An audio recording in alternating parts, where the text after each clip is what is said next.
Hey guys, welcome back to the very first lecture for this section where we'll be doing some work. Now this one is called inserting images. Okay, now we're going to learn about three methods that I know of which will insert images.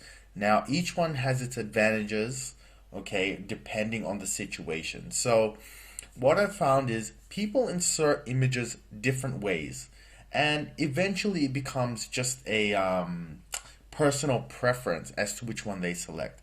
Now, the third technique I'm going to show you, which is the print screen method, is my favorite, right? And I'll show you why that is, mainly because it's a lot more flexible, okay, for special situations. So let's begin. Let's start with the very first image. Now, before we can do that, you're going to need to save the tutorial images that you'll need for this section. Okay, now what I've done is I've downloaded them and I just put it in a folder on the desktop like so.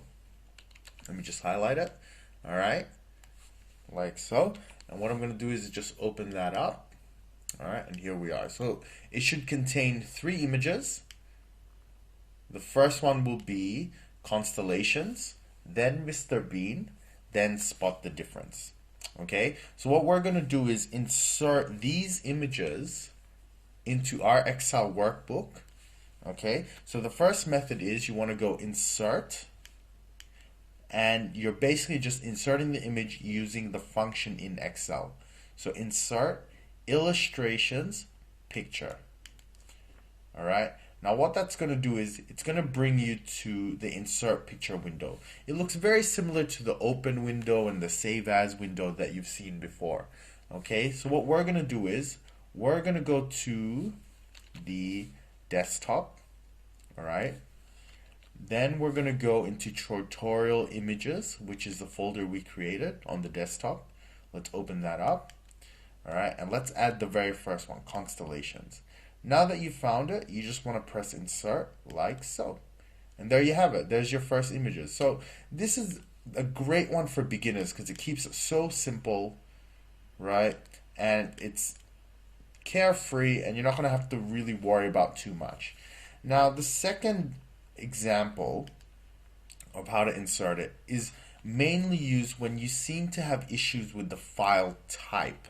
Now, for most of the time, the first method will work, but sometimes for some reason you'll get a bug in your computer or something will happen where the first method may not work. So you need a backup, right? Now the backup is using Microsoft Paint, right? And that should be a preset program in your computer, assuming you don't have a MacBook, okay? So what we're going to do is we're going to open this image in Microsoft Paint. So to do that, we're going to go and right click the image. Make sure it's selected first, like so. Then right click the image, open with Paint. Okay, now if you haven't got this function, what you want to do is go choose default program, right? And look for Microsoft Paint in here somewhere. Then you just want to go untick that. Then you want to go OK, and it's going to open it here. All right, now a lot of you will be familiar with this program. For those of you who aren't, all it is, it's a drawing program, right? Now what we want to do is copy this image into Excel. Now the way to do that is you want to go Control A, and what that does is it'll select the entire image. Okay, then you want to go copy, which is this button over here, or you can press Control C, right? Copy. Then we want to go back into Excel and we want to go paste. There we go. So that's the other way to do it. All right. Now the third way, which is my absolute favorite, and I'll tell you why it's my favorite. A lot of the times, sorry, I skipped ahead. Let's first open up this picture by double clicking. Okay. Now, there are a lot of situations where images for some reason can't get copied, or their resolution is bad, or whatever reason it may be. The first two methods don't work.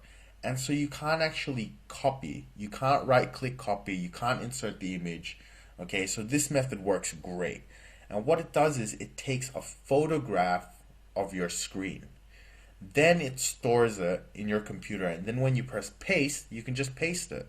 right? So the way to do that is you're going to have a button on the screen.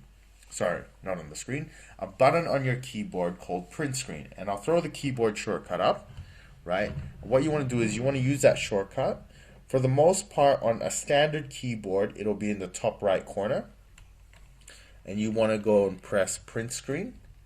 And nothing's going to happen on the screen, okay? But just press it once.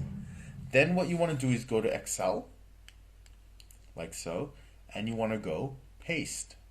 And it's going to paste a picture of your screen, like so, right? And then all you want to do is clean it up, which we will do later on, okay? Like so. And now you have your image, and in high resolution. So that's the third way. Alright? Well, that's it from me, guys. I hope you enjoyed. Right? Pick your favorite, experiment, and see how you go. Alright, that's it from me. I will see you guys next time.